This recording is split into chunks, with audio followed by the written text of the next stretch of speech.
Ottawa veut accueillir 1,2 million d'immigrants d'ici 2023. Ah, 1,2 million d'immigrants d'ici 2023. comme Merkel, ça? Oui, c'est style Angela Merkel. L'immigration est vitale pour l'avenir du Canada, a affirmé vendredi Marco Mendicino, ministre de l'Immigration, des Réfugiés et de la Citoyenneté, lors du dépôt du plan triennal en matière d'immigration. Dès 2021, le gouvernement libéral veut accueillir 401 000 résidents permanents, un objectif qui, s'il était atteint, constituerait un sommet historique. Je rappelle que la fondation, comment ça s'appelait, la fondation remplaciste qui veut faire du Canada un pays de... Century Initiative. Voilà, exactement, merci. L'initiative du siècle. Son lobbying était en faveur d'accueillir 500 000 immigrants par année. Le Parti libéral écoute sans doute ses recommandations et se limite à 400 000. Bon, voilà, juste un peu moins.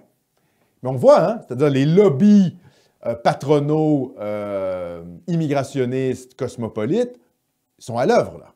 Le gouvernement de Justin Trudeau, c'est ça qui est au pouvoir. Ottawa a haussé ses cibles pour admettre un total de 1,2 million d'immigrants d'ici 2023, donc en 3 ans.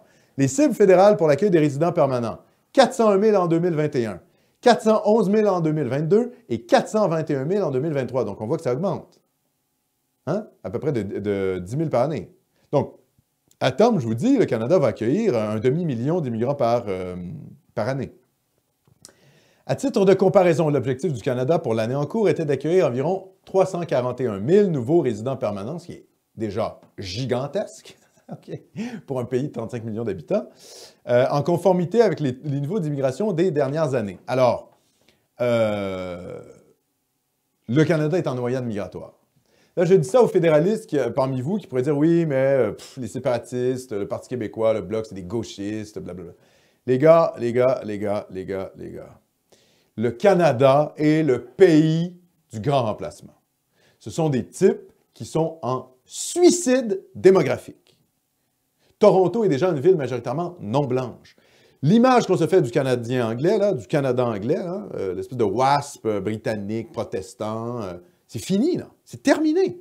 Ce monde-là est en déliquescence. Don McPherson, tout ça est en train de s'effondrer, là. Comprenez?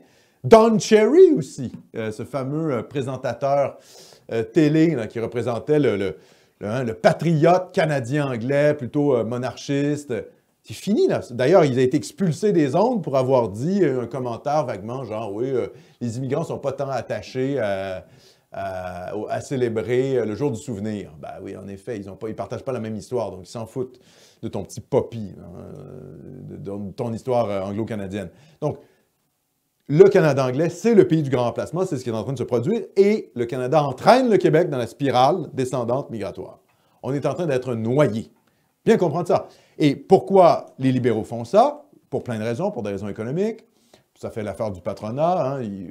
Le Parti libéral du Canada, c'est Bay Street. Donc, le patronat veut de la main-d'œuvre à bas coût, veut des consommateurs, veut des gens qui s'endettent, et puis il veut aussi des électeurs. Parce que le Parti libéral, s'il y avait juste les deux souches pour voter pour eux, il serait mal barré, hein, actuellement, vu les tendances de vote. Donc, qu'est-ce qu'ils font? Ils font venir de l'électorat. Parmi ces 1,2 million d'immigrants d'ici 2023, il y en aura combien qui vont devenir des électeurs libéraux? Ah, pas 100%, mais quelque chose comme 75%, peut-être 80%, peut-être 60%, même si c'était 60%, ça serait une victoire pour les libéraux. Donc, vous comprenez bien ce qui est en train de se produire.